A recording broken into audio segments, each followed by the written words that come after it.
Good morning, everyone. Jim Laird joining you live from Deer, Nicaragua. It's a beautiful day here today. It's a little muggy, a little muggier than usual. Let's get us going on Instagram over here. Perfect. So we are now live on Instagram. Excellent. I hope you had a really good weekend. I did. Got to do a little bit of hiking, got to do a little traveling, which is always fun. Playing with the dogs, etc., etc., etc. So a little housekeeping.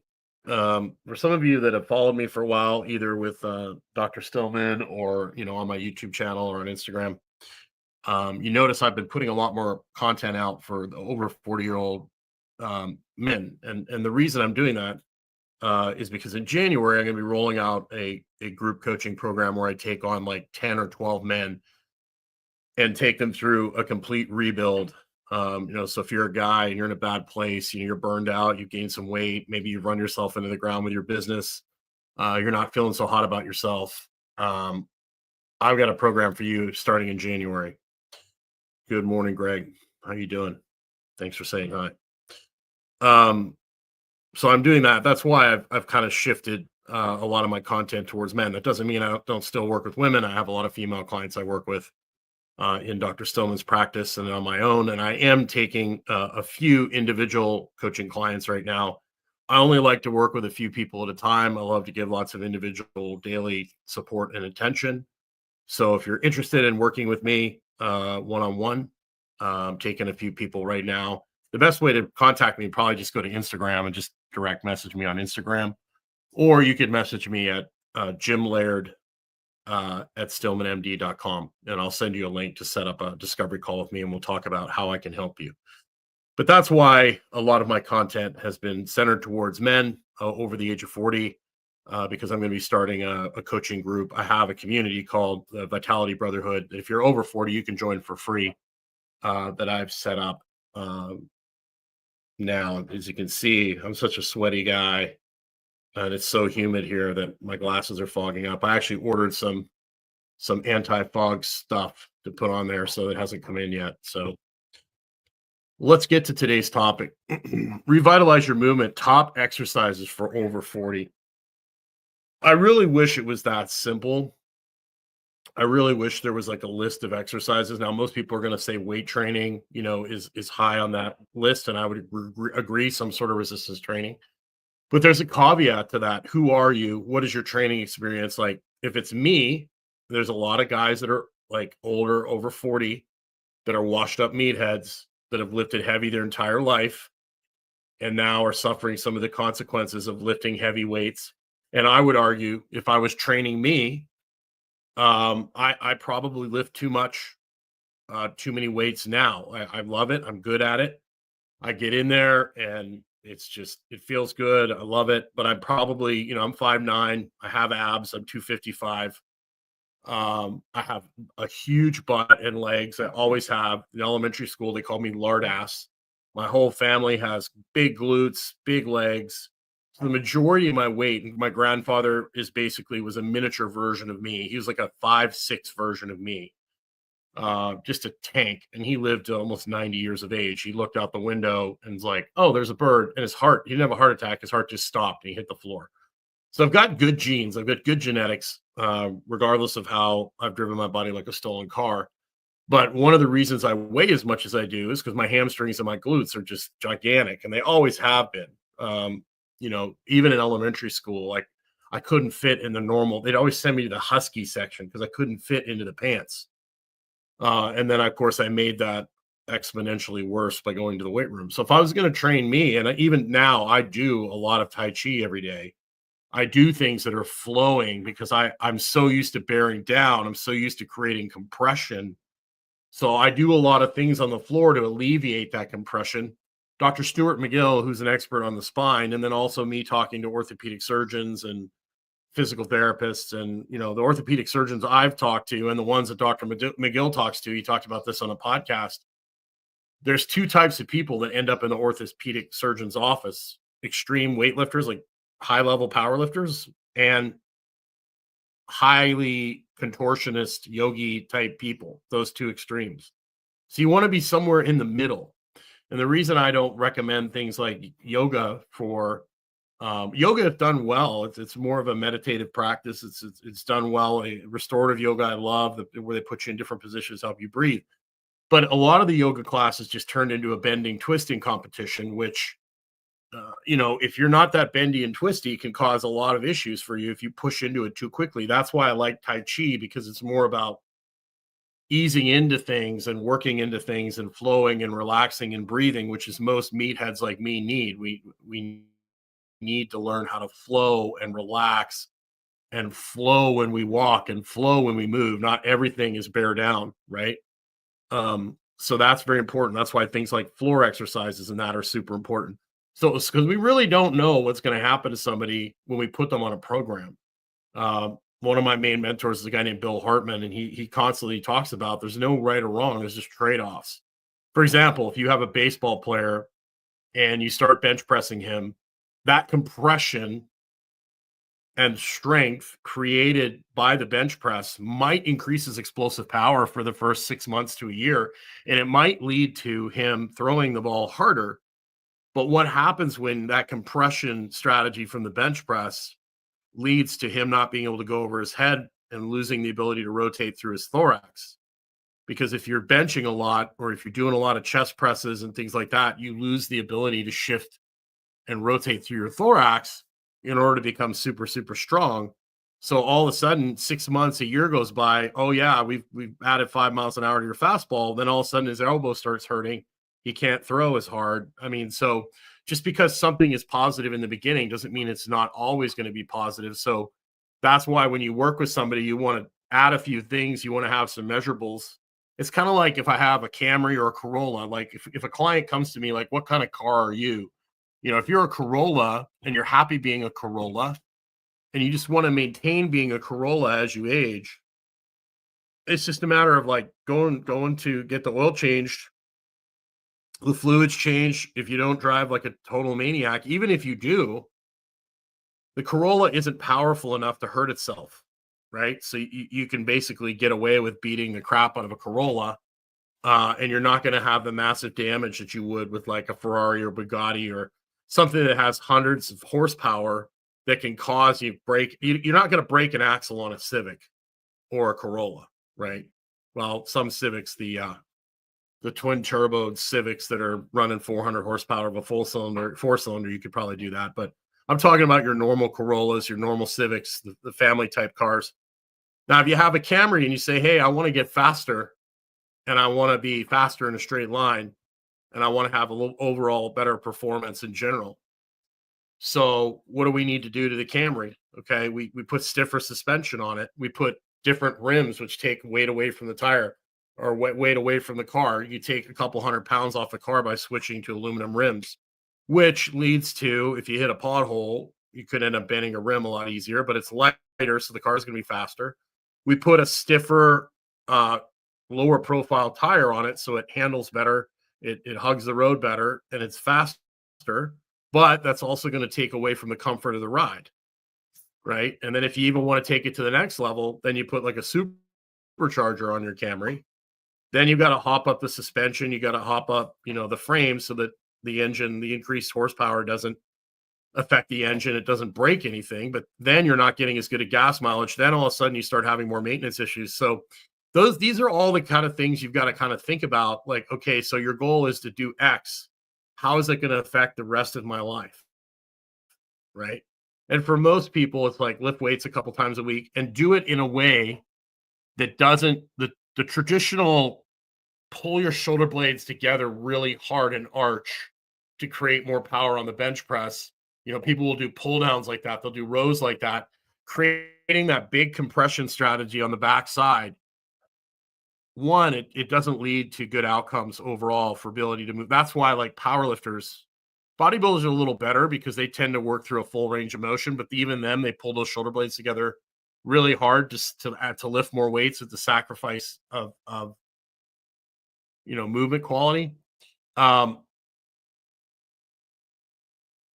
why powerlifters in particular, they start off benching, and then you'll see them, they'll switch to like a football bar, or on the squat, they're squatting with a regular bar, then they're squatting with a buffalo bar, which is a bent bar, because they've changed the shape and the ability of their rib cage and their torso to change shape, and they're losing movement options.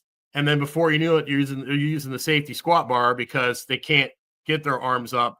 At powerlifting meet, they have one guy will put his arm down, and then the other guy will come around and grab and pull his arm up and stuff it under the bar because he's lost so much the ability to move his rib cage. So, we can avoid stuff like that by doing safety squat bar squats, by front squatting, by kettlebell squatting, and not aggressively pulling those shoulder blades together, by, doing dumbbell presses without the shoulder blades pinned really hard together. We can avoid taking away some of the movement options, but there's still going to be consequences for everything that we do. So it's just a matter of managing what your expectations and what your outcomes are. There's been a lot of people I've worked with over the years that are like, I want to walk around with a six pack all the time. And then once they get there and they realize either they have to be on performance enhancing drugs to do it, or they don't feel that great with washboard abs because of the amount of dietary restriction, and it affects their social life, and then it affects their hormone profile if they're natural. A lot of them get there and they're like, wow, I thought this would be really cool to have a six pack all the time. And they find out that if they actually go up a little bit and add a little more, calories, and they aren't walking around so lean, they actually feel better and they look better overall. So a lot of this is kind of figuring out who you are, what your goals are. And a lot of times that's what I do with people. It's like, okay, your goal is to look good and feel good. Then why are you spending 4.5 hours in the gym 5 days a week? Like, a lot of people are doing that to manage stress. Like I did that for years. That was a big part of my stress management strategy. So it's like, hey, like, your goal is to look good and feel good. Like, you don't need to be training 9 to 10, 12 hours a week in the gym. There's so many other things you could be doing with that time. You really only need like 3 full body workouts a week and maybe walk every day. Like, you could go from like 15 hours a week in the gym to like, and there are people I saw them when I was training, at different gyms in Lexington, people that would spend hours, they'd spend an hour in the weight room and then they'd spend an hour and a half doing cardio. And it's just like, whoa, like, what are you training for? Like, there's no need for that, right? You're not getting paid millions of dollars to train.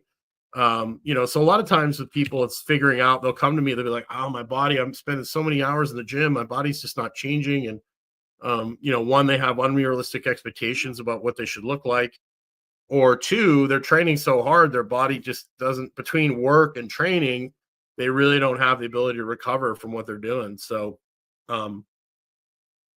I really, the big thing we want to do with older men, particularly that have lifted a lot of weights, is we want to decompress them. That's why I really, even women too, like that are really arched, when you have like a really tight low back and you've got that arch and feel that tightness in your back all the time, that's compression. And when you have compression, one of the reasons that the low back suffers so much from like bulging discs and herniated discs and all that sort of stuff is because when you have compression like that in a joint, the hips, the low back, fluid can't get into that area.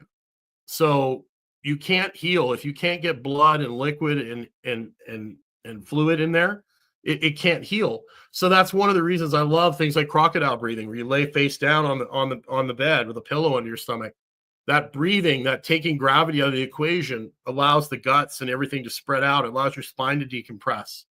That's why I love like rounding over a stability ball. Bill Hartman talks about rounding over a glute ham raise after you do bench press to get air up in between the shoulder blades. If you lose the ability to get air and pressure, that's what I look at when I look at somebody who's standing. It's like, oh, they got a really flat T-spine. They can't get air into their upper back. Oh, they've got a little bit of pooch belly. They've got all sorts of pressure pushing forward. We need to find a way to get pressure to move back. You should be able to get air and guts and fluid evenly distributed throughout your whole thorax and your whole torso. You should be able to shift fluid. That's why rolling around on the floor, a lot of people kind of scoff at floor warm-ups and bird dogs and things like that. That's why it's so important, because it helps you regulate pressure and change pressure from side to side. And it helps you get into positions that allows you to get fluid and pressure into places that you can't in certain ways. So I wish I could just list off a whole bunch of stuff that you need to be doing, but I can give you principles. Most people that are over 40 need to be doing some sort of explosive power, some sort of medicine ball stuff. I recently shared a little warm-up video, like something that I do to help shift from hip to hip, some rotational throws. things like that. And a lot of these strategies might be positive for some people at first, like these compression strategies. A lot of women are so lax and they're almost like too fluid. So they need a little more stiffness. Where I'm so stiff, I'm like a fire hydrant. I need a little more fluidity. So a lot of this depends on who you are, you know, depends on how we're going to train, right? Um, and then obviously some basic strength training stuff, but with the caveat that we want to have a good zone of apposition. We want to have the rib cage and the pelvis lined up so that the shoulder blades can move around the rib cage appropriately, so that you have access to if you can keep your pelvis and rib cage together, you're going to have access to as much internal external rotation as you have available through your hips, which is going to take stress off the low back. It's going to take stress off the knees. It's going to make sure everything tracks appropriately. So if you can change your exercise selection so that you're stacking the pelvis and rib cage, it's going to be more biomechanically efficient. There's going to be less damage to the system, so to speak, and you're not going to drive patterns that basically take away from your movement options, because it's just like blood pressure. There's nothing wrong with high blood pressure if you're being chased by somebody with a machete. High blood pressure is horrible if you're trying to go to sleep. You need to be able to have high blood pressure, but you also need to be able to turn it off. And it's just the same thing with training. You need to be able to create force. You need to be able to, breathe heavy and exert the explosive power, which involves stiffness. So you can create force, but you also need to be able to relax and breathe and chill. Joel Jamieson talks a ton about this. This is just as important to teach people how to shut off as it is for them to go hard. I'd say even more important, because we're facing an epidemic of low-level chronic stress. So the biggest thing I can tell you is look at who you are. Are you a big, strong gorilla? Does a gorilla need to get any stronger? Probably not. The gorilla probably needs to work on his endurance and a little bit about how he moves. That doesn't mean you completely abandon strength training. It just means that you don't there comes a point where you get so strong, it ends up becoming a liability, right? And most people never reach that level. And then on the other end of that, are you a super bendy yogi person and you're doing like super ultra marathon type stuff? You probably need a little more strength training. It doesn't mean you need to become a powerlifter, but it means you need to dabble a little bit in what you don't have. Like, do you have enough muscle mass? Most Americans don't. And then it becomes a case of, okay, let's put muscle mass on you in a way that doesn't take away too many movement options, and let's find a good, comfortable place for you to stay. And a lot of this just comes down to trial and error and testing. So that's why people like me, get paid to guide you and teach you. But, if you go on my YouTube channel, I've been sharing more exercises lately, and all the exercises I share are exercises where it's a good zone of apposition. We're really working on the stack, which really, if most people just learned how to stack their pelvis and their rib cage on the exercises they're doing, vast majority of orthopedic problems would dissipate. And from my experience from doing this for the last, almost 30 years now. So that's just been my experience. Now there's nuances to that, but most people, if they switch from doing, overhead press with a barbell to a landmine press, because of the way everything's stacked and the ability to move better and to put the joint in a position where it actually moves well, the way it's designed to move, it's going to take away from a lot of problems, as opposed to sticking your chest out, jamming your shoulder blades together and trying to do a shoulder press, right? Where your scapula is not in the right position to move around the rib cage. So, and that way, and a lot of guys will end up going over their head by arching their back. And if you're a world-class strongman and you have to do that to compete in an event or set a world record, knock yourself out. But if you're a normal person and all you're doing is going over your head by arching really hard, there's going to be consequences for that over time. So I hope that provides some insight for you. Doing a webinar Thursday morning, probably be along the same lines, the same topic. You can go to stillmanwellness.com to get on the email list to join that. Happy to answer questions if you're watching. See, we've got a few people watching on Facebook and on not on Facebook, on YouTube, and a bunch of people on Twitter are watching, which is cool. Let's check Instagram, see if there's any questions.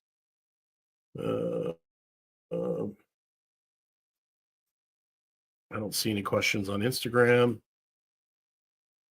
Tomorrow, actually, I'm going to be interviewing Coach Christopher Summer of. Oh, you're very welcome. You're welcome for the info, Johnny. Happy to help. I hope it was helpful. I'm happy to take questions if you have any. Tomorrow I'm going to be interviewing Coach Christopher Summer, former U.S. Olympic gymnastics coach. He's been on Tim Ferriss. Really, really smart guy. It's going to be similar to the interview I did. You want to check out the interview I did with Rob Wolf, the evolution of Rob Wolf, and then the evolution of Chris Freeman. We're going to do the evolution of Coach Christopher Summer. We're going to talk a lot about. It's not going to be live. I'm going to film it and then post it as a live. It'll post in a day or two. I find that when we do the recordings without distraction and without being live, you get a better recording, a better experience overall. So a lot of these interviews I'm going to record and then post them, and they'll air live. So you can go check out those other two interviews. But if you have any questions for Coach Summer, just leave them in the comments below. I'd be happy to ask him. But we're going to really focus on like how he decided to become a coach, his athletic career, how long it takes to actually hone your craft as a coach, like some of the things that really helped him develop his coaching style. I don't think people realize how long it takes for you to actually develop your coaching style and your ability to work with different types of people. That takes a long, long time. There's a lot of art to the science of coaching and teaching, for that matter. Being able to adjust your teaching style according to the person that you're working with. So that's really cool. I'm super excited about that. That's going to be a lot of fun. Then, of course, we got the webinar on Thursday. I've got the men's group on Wednesday. We've got a coffee call in the morning. You can go to vitalitybrotherhood.com to sign up for the men's group. That's totally free for now. And then Thursday night, I have another men's call as well in the evening, where we get on there and we talk about how I can help you and get people going in the right direction. And then, of course, if you want information about the men's coaching program I'm launching in January, you can message me on Instagram. You can email me. You can leave a message for me here on YouTube. I'll be happy to reach out to you, send you information. You can actually go to Vitality Brotherhood. I know if you're a female and watching this and you click on coaching, you can go there and book a call with me, regardless of whether I'm advertising mainly for men now. I still, work with tons of women. I've worked with, women pretty much been my main demographic over the years. So I still really enjoy working with women. It's just that right now I'm focusing most of my marketing on working with men over the age of 40, because it's really easy for me to relate to them.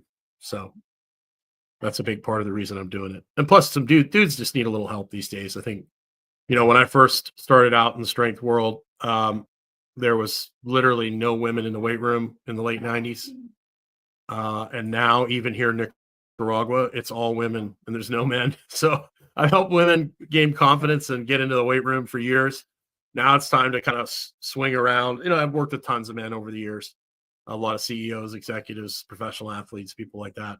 But now it's time to swing around and help men get back in the weight room, help men get themselves in a better place. Because Lord knows I helped the women for 20 something years. So have yourself a great day. I look forward to seeing you later in the week. Make sure you get outside, super important, and we'll talk to you again soon.